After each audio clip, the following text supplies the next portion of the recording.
Business news time now with Stephen Carroll. Hello there, Stephen. Hi, Catherine. You're starting us off today with the latest results from a very well-known French company, the car maker Peugeot. The PSA group, which owns Peugeot and Citroën, saw its profits almost double last year to 1.7 billion euros.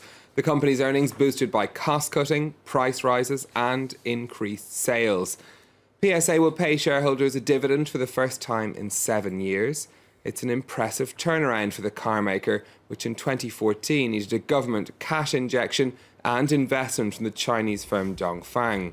The car maker is in talks to buy its rival Opel now from General Motors. It's hoping to secure a deal in the coming weeks, and Chief Executive Carlos Tavares has been trying to reassure the German and British governments that jobs at GM-owned factories will be safe. Alexander Hurst has more. Inching closer to a deal.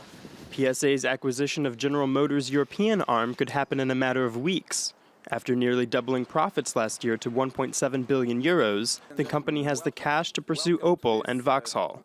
We were able, over the last 3 years, to accumulate no less than 8 billion euros in positive free cash flow. And you see also that we could turn around our company, moving from a minus 2.8% up to 6% of operating profit margin. The deal would make PSA Europe's second largest car maker and could allow the company to save up to 2 billion euros a year, a necessity if it wants to turn around General Motors' European division, which has lost 14 billion euros since 2000. Yet analysts warn that some of the savings might come from reductions in Opel and Vauxhall's 38,000-person workforce. Experts say the group could cut up to 6,000 jobs, most of them in the UK and Germany.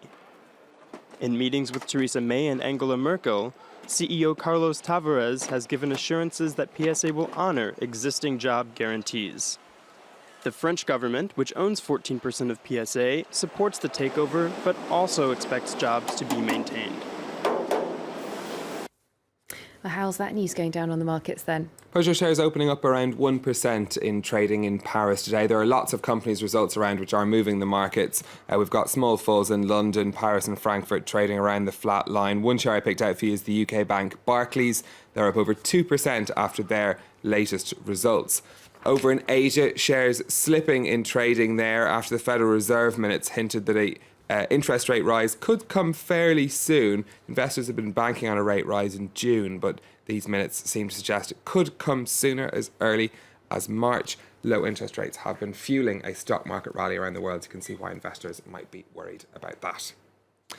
Move on now, look at some more of the day's business headlines. The French telecoms firm Orange says that plans are on track to launch a bank in France in the first half of this year. It's partnering with the insurance firm Groupama for the venture. We'll be able to use its 3,000 branches around France. This comes as Orange reported a return to revenue growth in 2016 and a small rise in pre-tax profits to almost 12.7 billion euros.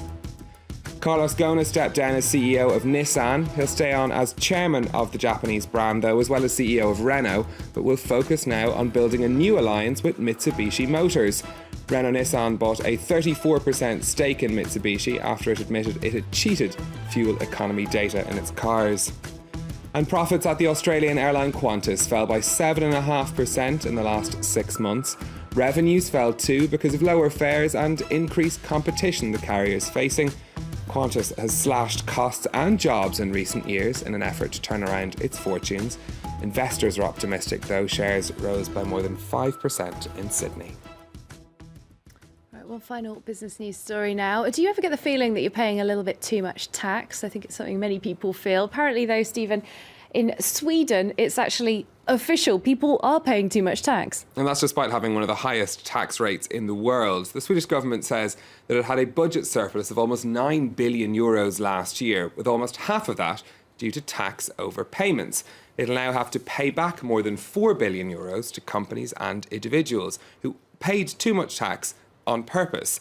Now, this is a problem created by negative interest rates. The benchmark interest rate in Sweden is minus 0.5%. That means that savers are getting practically nothing for keeping their money in the bank. But Swedish tax rules mean that those who pay too much to the government will earn a minimum of 0.5% in interest. So as a result, people are using essentially the tax office as a bank and putting their money there rather than in their regular bank accounts. Sneaky, smart, well done Swedish people. That's all I can say. Thanks very much. Stephen Carroll, our business editor there.